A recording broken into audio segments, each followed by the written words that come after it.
Our Earth from above. Dominating this perspective, a vast tract of land sweeps across 2 continents and 11 time zones.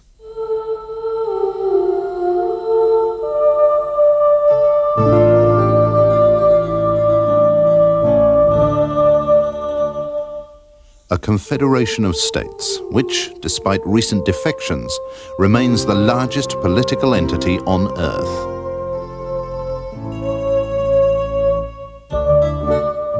This land is often described as Russia. Yet, as recent events have brought clearly into focus, Russians are but one of more than 100 ethnic groups in this confederation. A kaleidoscope of 290 million people speaking over 80 different languages. They are the human face of the Soviet Union.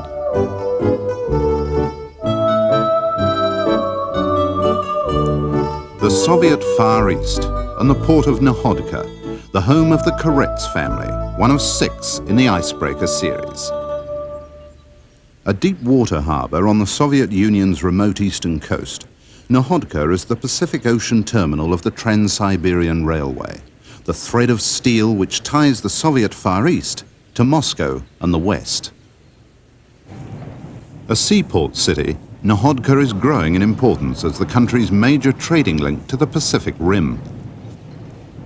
Sterile, prefabricated apartment blocks house its expanding population, many descendants of those who came as pioneers to the Soviet eastern frontier.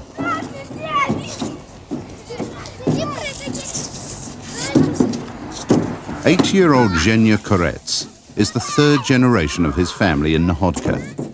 They came from the western heartland of Russia, immigrants attracted by the promise of a new life, higher rates of pay, and the freedoms and possibilities associated with being a pioneer.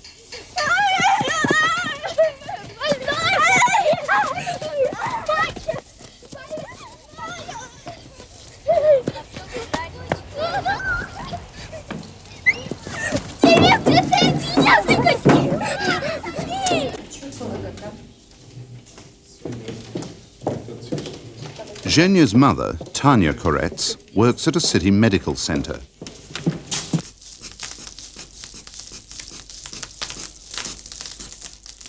Tanya is 30 and trained in obstetrics, but currently she works as a medical assistant and general nurse.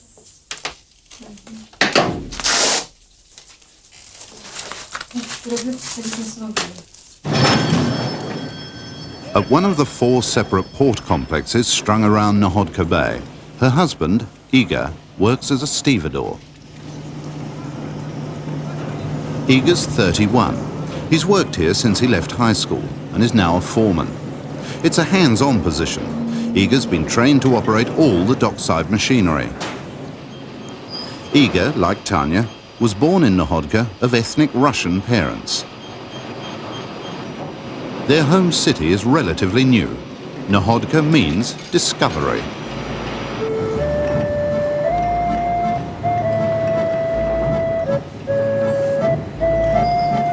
The safe water bay was discovered by the Russians just over 100 years ago, its region annexed from an enfeebled Chinese empire. But Nahodka has experienced most of its growth since the 50s, as the wealth of the Siberian hinterland has been exploited. The port has overtaken the nearby naval center of Vladivostok as the region's prime trading port. Nahodka's rail yards and docks fringe the harbor, with the suburbs and city tucked in behind. At the center of this city of 180,000 people are the graceful buildings of the original settlement, the town's heart, a main shopping precinct.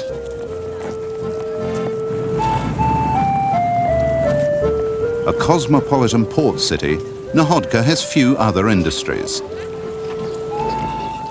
Its chief claim for foreign recognition is as the Pacific terminus of the Trans-Siberian rail journey. Weekly in winter and daily in summer, trains leave from this station for Moscow, 7 time zones in half a world away. And it will take 7 days to travel the 11,000 kilometers. The epic journey of the Trans-Siberian Express is a stark indication of the remoteness of this far eastern port. Despite this isolation, the lifestyle of these far-flung pioneers shares many similarities with workers in other Soviet cities. The suburban apartment block communities are relatively self-contained. Zhenya's school is but a few steps away from the family's apartment. Вова, запомнил? Кто запомнил, как называется это? Так, нет, руки поднимаем. Как называется? Бегония какая? Today, the lessons start with botany. The study material grows along the window ledge in the warmth of the heated classroom. Outside, the early winter temperatures hover around 0. Женя, у вас есть растения дома? Zhenya Korets is asked if he has indoor plants at home. He says yes, they have some aloe, and it's a plant that's used to heal people.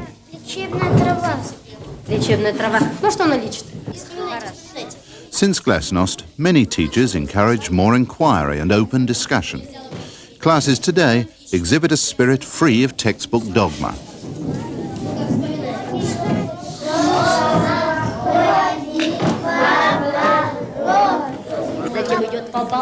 But the weather here imposes its own restrictions. In winter, it's too cold to play outside.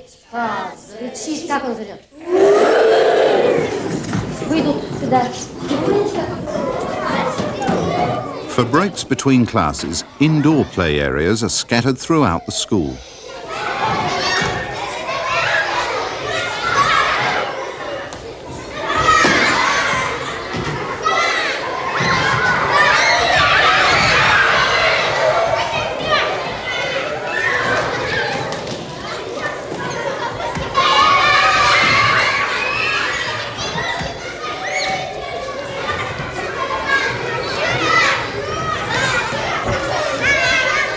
Although Nahodka's climate forces its children to play indoors during winter, it's one of the few ports in this huge country with ice-free year-round operation. This gives it an important role in Soviet trade.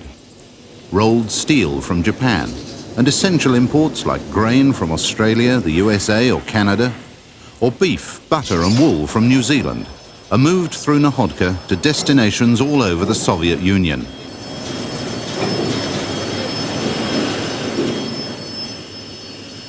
Work at Nahodka's 4 ports goes on round the clock. Iga's shifts are coordinated to fit in with Tanya's, so that one of them is always home when Zhenya's school day ends. This is a special time for Zhenya. It gives him the chance to share intimate moments alone with each of his parents. Дочитал, на чем остановился?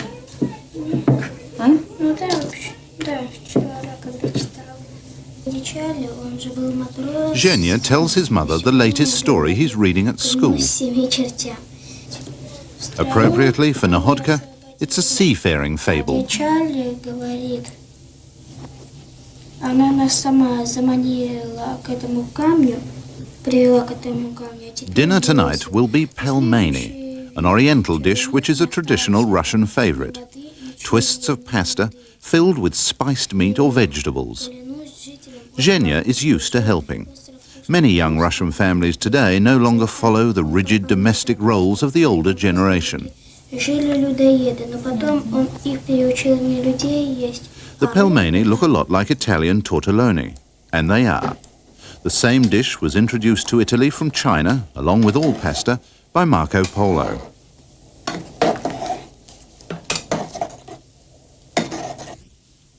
Теперь я понял, чего ты боишься. Зря ты этот ход сделал. Давай, возьмем твою пешечку. Забрали ее? Ни за что. As young as he is, Zhenya shows real promise as a chess player. Igor and Tanya plan to enroll him in specialist chess classes. To reach the top, he'll face stiff competition. There are some 3 million ranked chess players in the country. Молодец, ты так разыграем. А у тебя? А у меня нет офицеров. Я дура. What are you afraid of? Says Zhenya. It's your move. Я все отошел. I'll eat you, his father tells him. But he's outplayed. Итак, шах. Itakshag, Zhenya says. So that's check. Мат. Я вижу. And Igor concedes that it's checkmate. Спасибо. Пожалуйста. Так это ты проиграл? Я проиграл ему. Идемте ужинать. Нет. Я смотрела. Food is often more plentiful here than in Western Soviet cities. It's a deliberate policy to compensate for their isolation. They also get 50% higher pay in Siberia and the East. However, the Koret's apartment is very much the Soviet norm. It comprises this tiny kitchen, 1 bedroom, a lounge, and a small bathroom. А что у тебя снова здесь? Almost 9 years after Zhenya's birth, the Koret's family is still on the waiting list for a larger 2-bedroom apartment. Возьмем по половинку. В начале 90 минут. One-child families are common among ethnic Russians, and the housing situation is seen as an important reason. As a result, the Russian birth rate is one of the world's lowest. Хватит. Чуть-чуть дай. Доброе это из-за того, что взяли эту сою. Не дай, ставь, ешь. Ну что так сразу? Since the revolution, the percentage of the Soviet population living in cities has more than trebled. The government has struggled to meet the need for housing, a problem dramatically compounded by the destruction of 6 million homes during the Second World War. The problem is even worse in Nahodka, where new port development has rapidly expanded the population.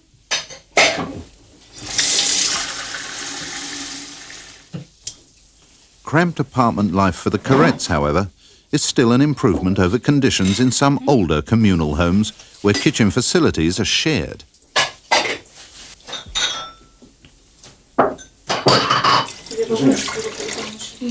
Да, чуть-чуть.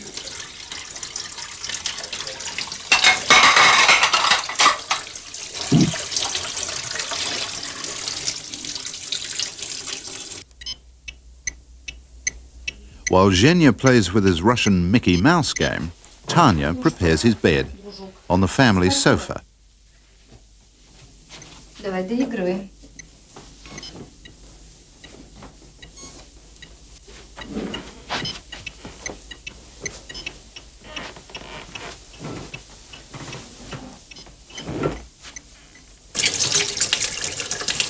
Despite these less than ideal living arrangements, for Zhenya, going to bed in the lounge means company and a few extra bonuses. Самым поразительным было то, что на спине этого чудовища сидел человек. Клянусь водопадами, прошептал моряк. His mum reads him more of the seafaring fable from school. Эти подземные рудокопы, лихие ребята.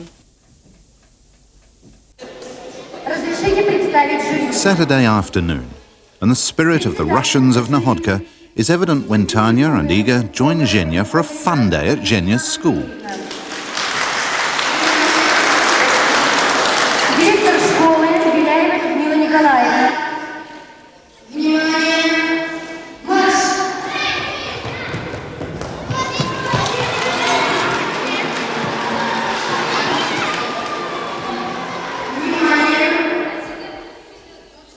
Soviet people talk about elbow touching, the sense of security of having friends at your side.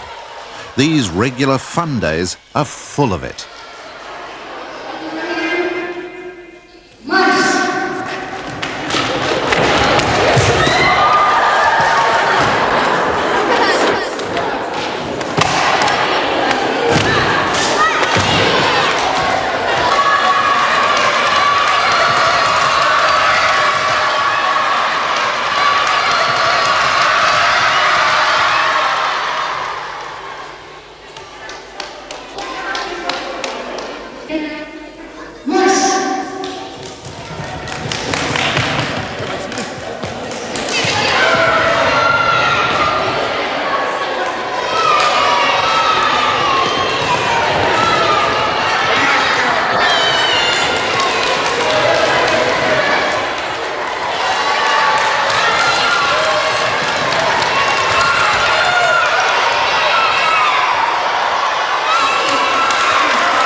There is an element of competition, but the importance of the occasion is in bringing the people together. So the prize is shared between the two teams. Nahodka has one prime purpose: trade. The city's newest facility, a container terminal, joins two other cargo ports across the bay and a dedicated fishing port to handle 25 million tons of cargo a year. Linked to the Trans-Siberian Railway, Nahodka's newest port handles all Pacific container freight heading west across the Soviet Union. The huge port facility also handles exports from Siberia. The city's recent growth has been dramatic.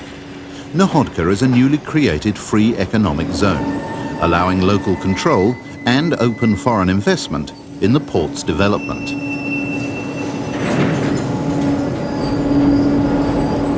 Such is the scale of Nahodka's export trade that these coal wagons are upended and unloaded 3 at a time in a giant rotating cradle. Siberia is estimated to be so coal-rich that it could supply the Soviet Union's needs for 7,000 years at current rates of use.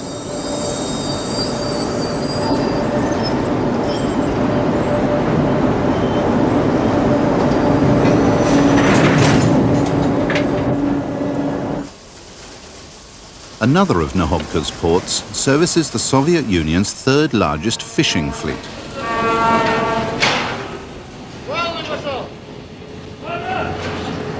The Nahodka fishing port handles over 1 million tons of fish a year.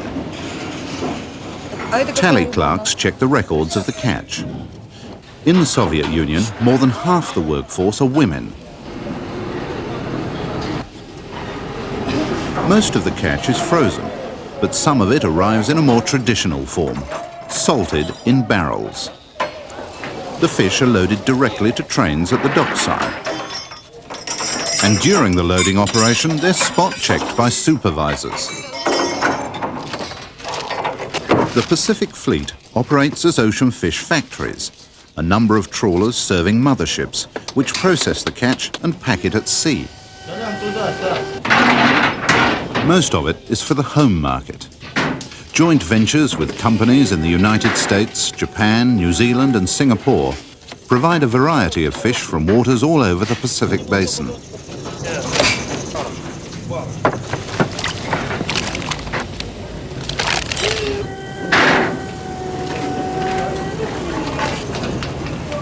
Serving the ports and the city of Nahodka are local community medical centres.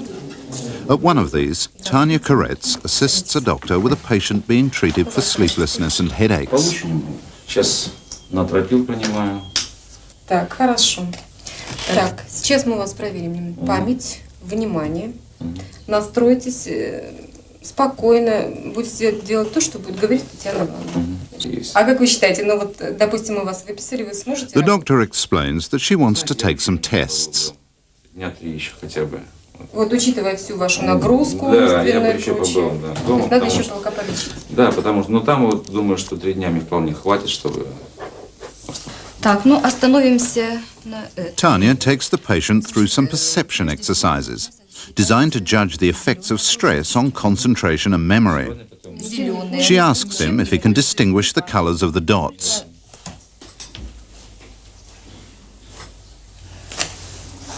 All medical care in the Soviet Union is free. Soviet attitudes to medicine too are liberal and holistic.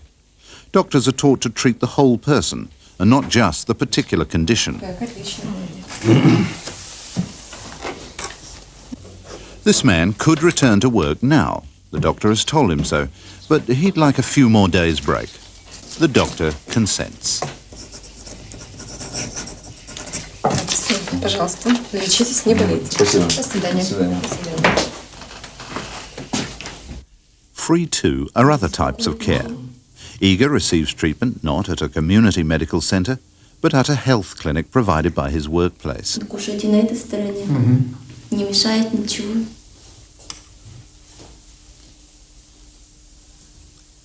These workplace services are not merely for the workers themselves, but also for their families. The range of medical treatment offered at Igor's clinic is wide, a typically holistic Soviet approach to preventative medicine. Treatments range from the conventional, through dietary programming, herbal and homeopathic remedies, to colour therapy. They even provide accommodation for those who need a break from home, along with personal and relationship counselling. This woman, the wife of a port worker, receives sonic pulses for muscle tone. Another patient undergoes ultraviolet radiation to treat a mouth infection.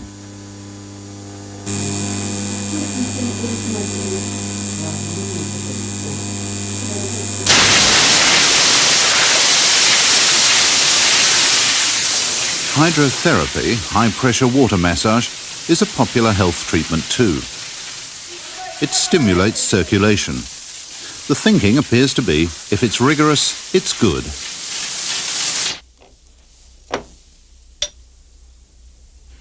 The clinic's senior doctor is also a qualified acupuncturist. He works in a room that also takes account of colour therapy.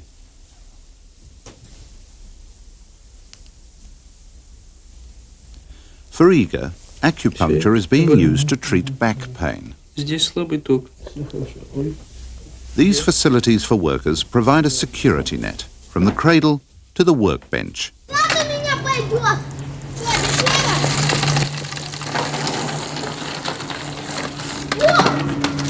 The apartment blocks too, often provided by the workplace, are self-contained communities. The hastily erected blocks are not the best advertisement for Soviet workmanship. But essential amenities, playgrounds and parks, shops, sports halls, schools and daycare centres are provided as integral elements of a housing complex. To try and meet the housing backlog, the apartments are prefabricated, then pieced together on site.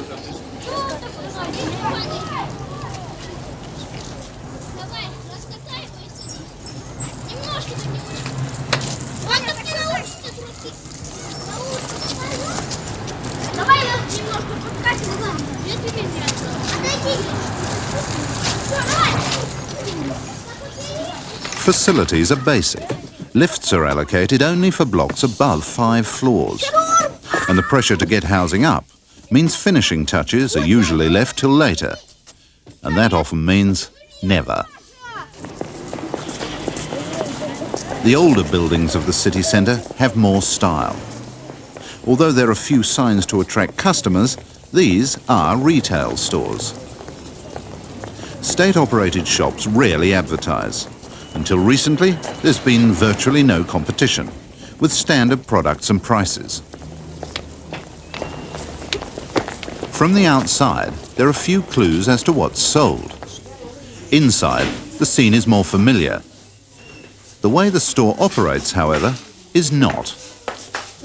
Counter sales or self-service have been the exception, though they are appearing. Traditionally, choosing goods, paying for them, and collecting them are 3 separate operations. There's not much choice, and not much quality either. In fact, most Soviet stores have to test goods for you before you buy them. Soviet people say they were first in space and last in ladies' lingerie. Having chosen your goods, however, you move to a second counter to pay. Finally, receipt in hand, it's back to the first assistant to collect your purchase. On a busy day, such as a rush on scarce items, this can mean queuing 3 times to make a single purchase.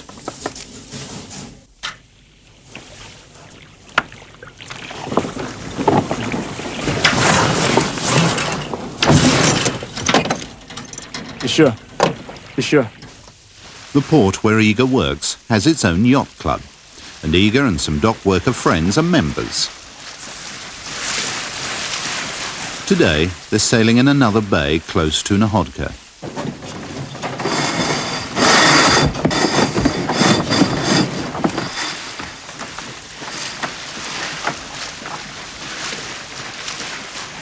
мальчику. Уже бегать будет. Уже можно. Моему уже 5. И уже бегает во все. There are few constraints on where they can go. Often they undertake a more demanding ocean sail out into the Sea of Japan. It's a welcome escape from the confinement of small apartment living and from the greyness of a Nahodka winter. Nahodka, operating all year round, is a vitally important port for Soviet trade to the Pacific Rim. Siberian timber is a major export. 60% of the supply comes from that area. And the Soviet Union is the world's largest supplier of timber. Its production is equal to the entire output of Canada and Europe combined. Igor, as a stevedore foreman, has responsibility for 20 workers. Ambitious to progress in his job, Igor has sought experience in all aspects of dock work. He's been trained to operate all the key equipment on the docks.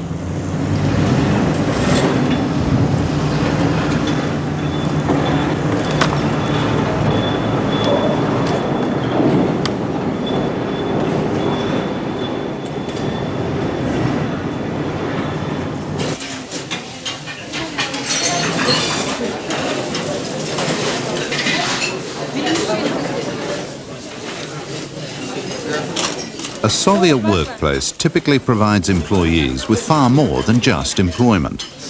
A canteen offering cheap meals is a standard feature, as in many countries. But here, the meals are heavily subsidized.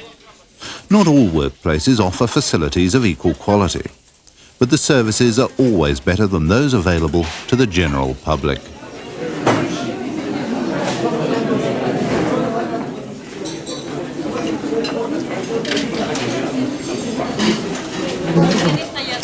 Today's lunch at the port canteen, though, is small compensation for Igor. He's missing a special family event at home.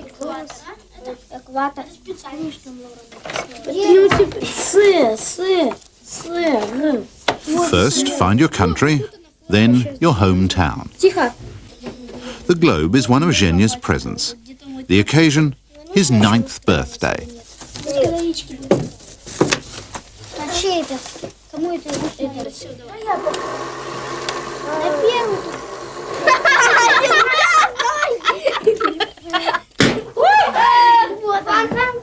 Кому? Такс. Наташа. Да, не такой А ты танцевать не будешь? Ой! А что означает? На большой хвост. Ой! Ну пусть клеит, клей. Где осел? Клей ему хвост.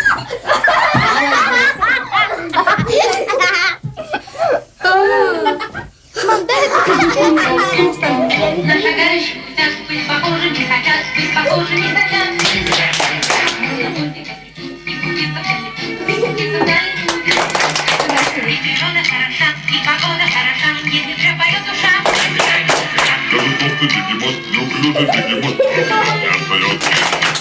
За руки взялись, пошли попробуем.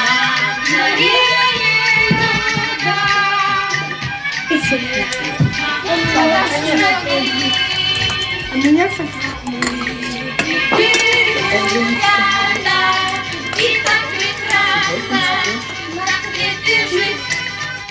Примеры, 6 примеров? Да. А что это? Около батареи. Finally, Tanya counts the candles. Так, 1, 2, 3, 4, 5, 6, 7, 8, 9. 9 candles. And like anywhere else, Zhenya gets to make a wish.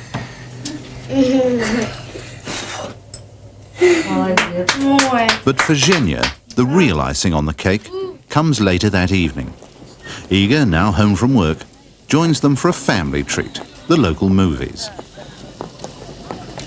A night out for Russian families is most often an evening at the cinema. After the 1917 revolution, the Soviet government singled out filmmaking as an art form to be cultivated. Today, the Soviet Union has more than half of all the cinemas in the world. Some foreign films are shown, but more often it's one of the 150 or so features made by Soviet studios each year.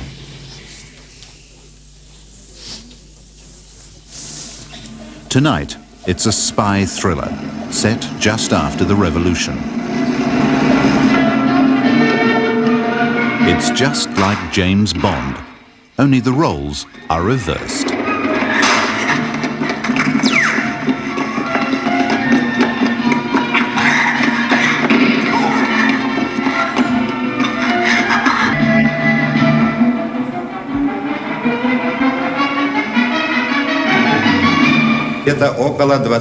The sea dominates life in Nahodka.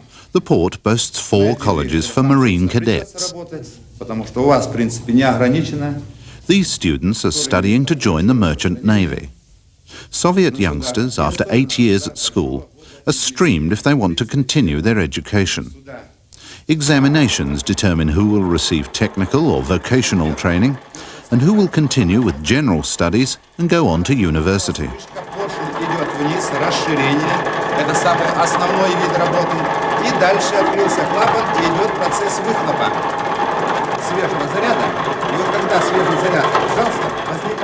The working of a ship's diesel is just part of a comprehensive course for these trainees, who must also learn the ropes along with more other traditional skills.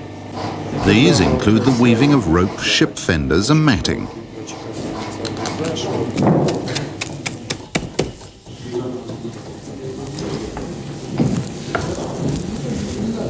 Merchant Marine cadets begin their training at the age of 15. It's the start of a career spending long periods at sea, but the disruption to family life faced by the sailors of Nahodka is obviously not a problem for dock workers like Igor. Living and working ashore means he has time with his family, using the workers' facilities.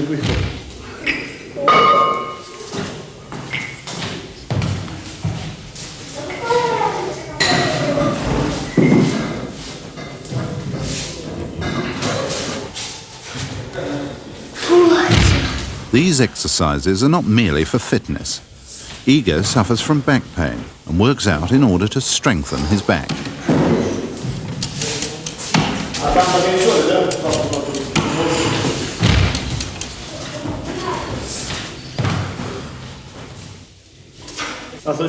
Zhenya is keen too, but finds some of his dad's workout a pain in the neck. Dad's advice? Don't put your neck against the bar. Try again.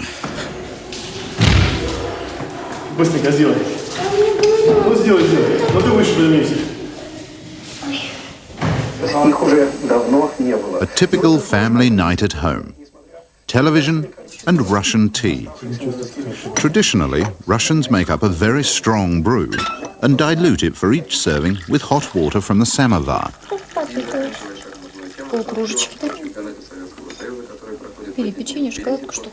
Tonight, Zhenya is in a tetchy mood. He describes how the school tells him to write the number 9, from the bottom up. Tanya's method is wrong, he says. For all their isolation, the cadets have a number of television channels, both from Moscow by satellite and locally from Vladivostok. The state values television's role in binding together the country's far-flung communities. The state has also used other means of holding the country together. The political methods of the past are now changing, but key dates every year were used to remind Soviet citizens of their revolutionary heritage.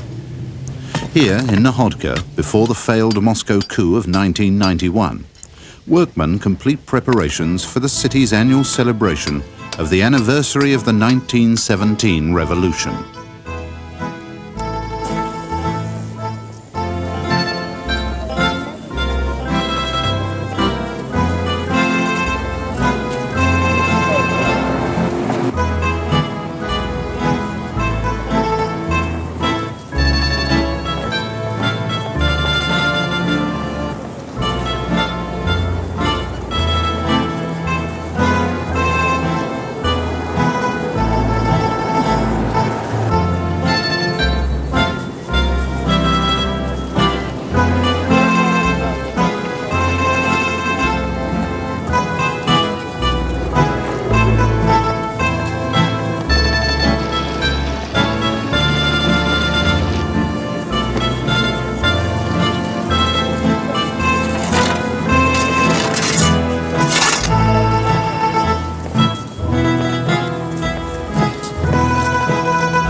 At these celebrations, the first event was to be the unveiling of a new statue of Lenin in the town hall square.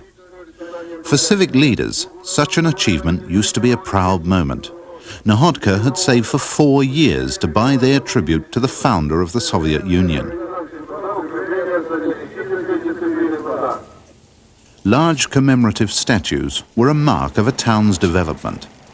Today, many of the statues are being torn down. Already, this new statue, Lenin in repose, was not without controversy. Traditionalists would have had him on his feet, exhorting the masses. Perhaps the founder of the socialist state is reflecting on the dramatic changes his country is now undergoing.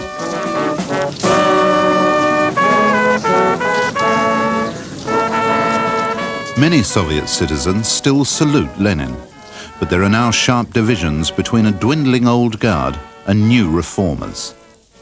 They see Lenin today as an idealist, the founder of a failed experiment.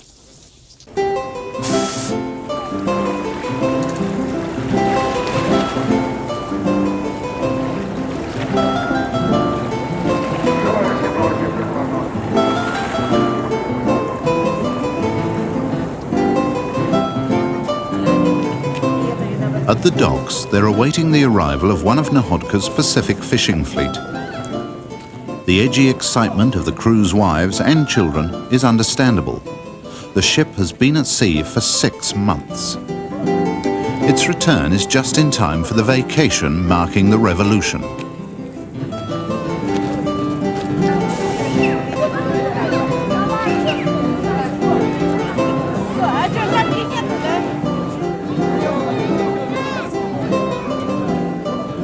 As compensation for the separation from their families, Nahodka's ocean fishermen receive higher than average wages. And as well, there are the gifts and goods brought home from foreign ports.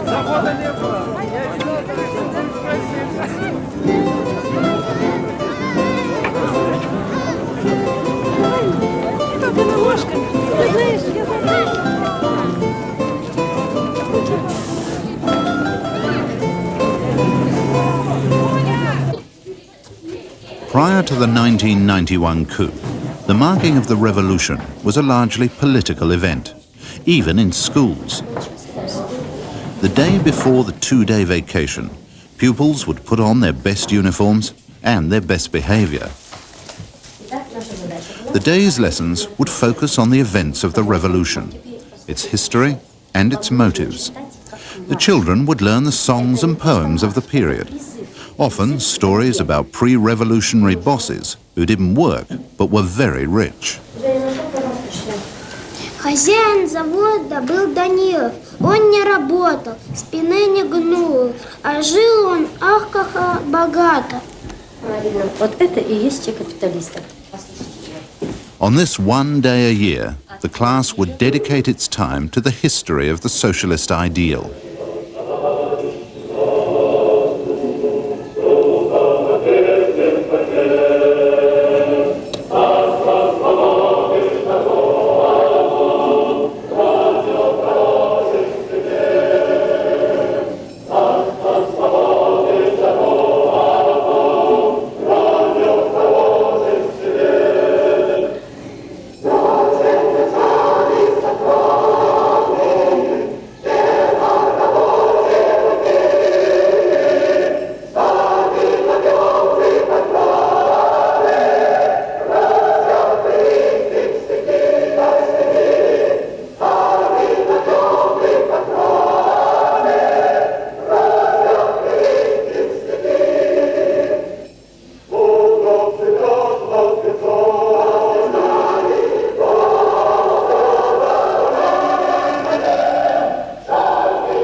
Nowadays, the revolution anniversary parades have largely disappeared.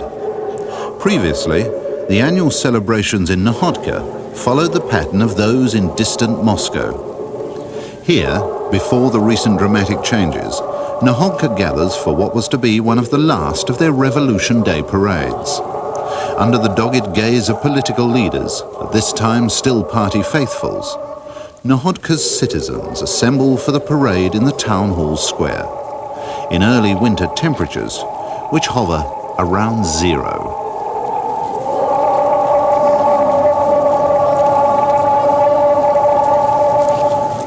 Yet despite the weather, the people are obviously intent on having a good time.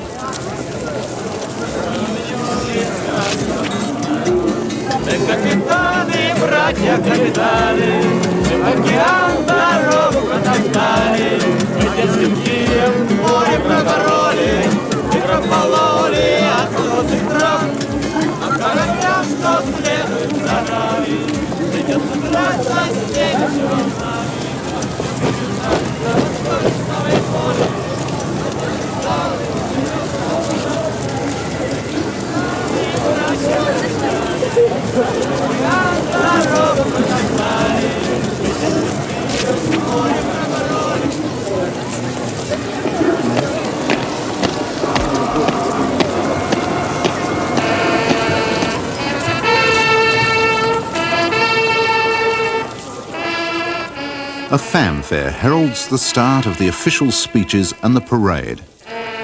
This formal part of the ceremony was always, in fact, quite brief in this town.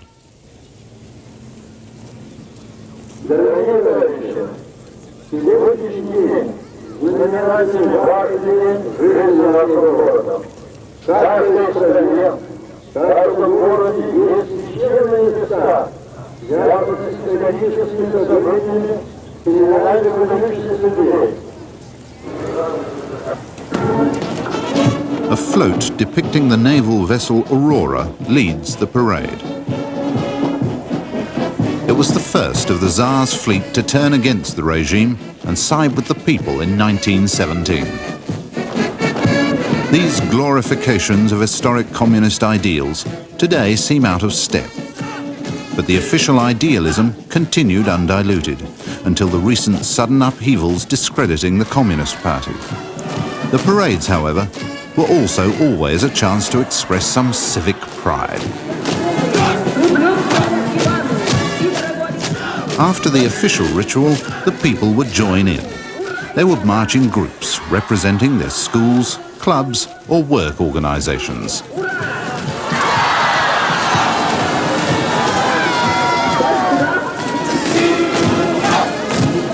Igor, a representative of his port workers, would carry the banner of their group.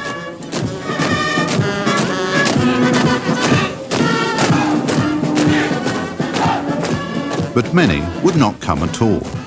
For a lot of citizens, the real significance of Revolution Day was the 2-day vacation that marked it.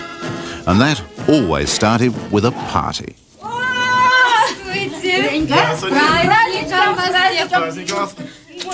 По 3 раза по-русскому быть. О, как здесь помаду буду, как всегда. Ну, тебя я не буду помаду мазать. Чуть-чуть. Да? Как всегда помаду. А вот теперь вы мазать будете. Как всегда помаду. Celebrations with family and friends usually mark the beginning of this 2-day vacation. Toasts are made. The table is set with caviar, sweets, and salmon roe. And, typically for Russians, a good measure of Soviet champagne. Unlike inland cities and smaller landlocked towns, Nahodka enjoys a more plentiful supply and a greater variety of foods, from both its trading advantages and the fertile land of its surrounding rural district. The champagne is more special. It's imported from Moscow.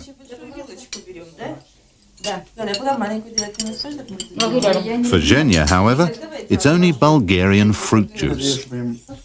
Был в корочку? Нет. 3? Был? Тоже нет. Значит, вам не надо. Ох, легом и все. Да. Не давали. Он все равно генералом будет, он тебе как сказал. Я был генералом, буду сидеть в Кремле, есть конфеты, мороженое и подписывать бумаги. Документы.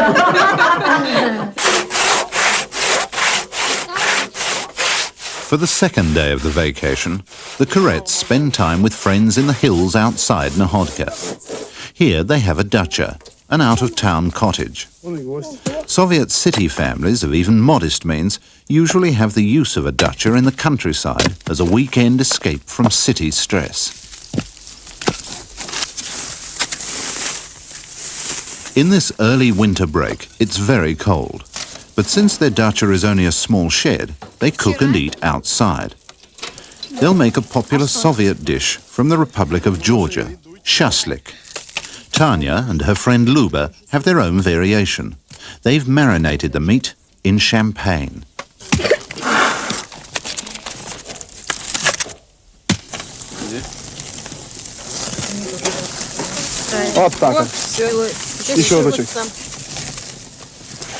Luba's husband Misha has his own ingenious method for dampening down the flames. But this isn't champagne, it's water.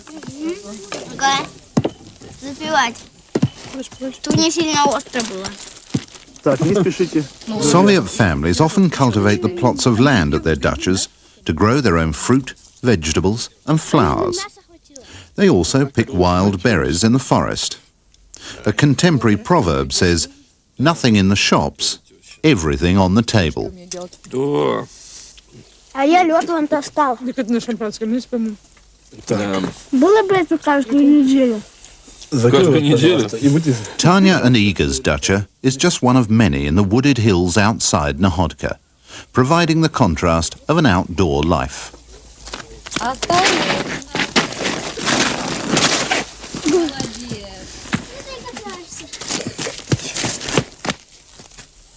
Отойди, сейчас я выгонюсь. Оп! Поля! Игорь, снесёшь!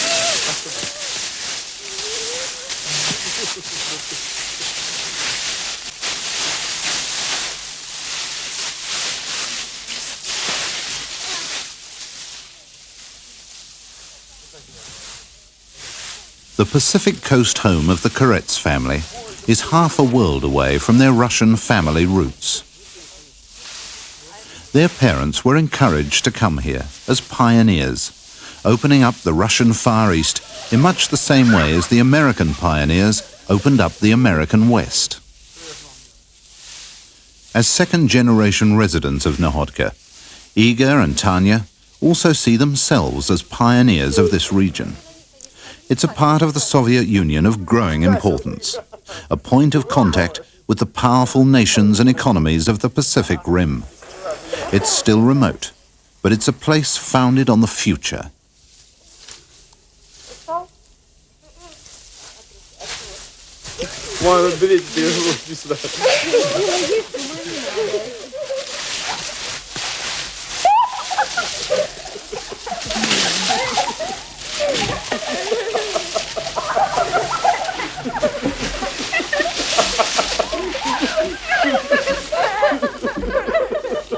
Pioneers are not so bound by the rules of convention. They enjoy the freedom of creating a new life. It's these aspects of the pioneer that the Koretz family of Nahodka share with the descendants of all other immigrants who have ever sought a new path in a new land.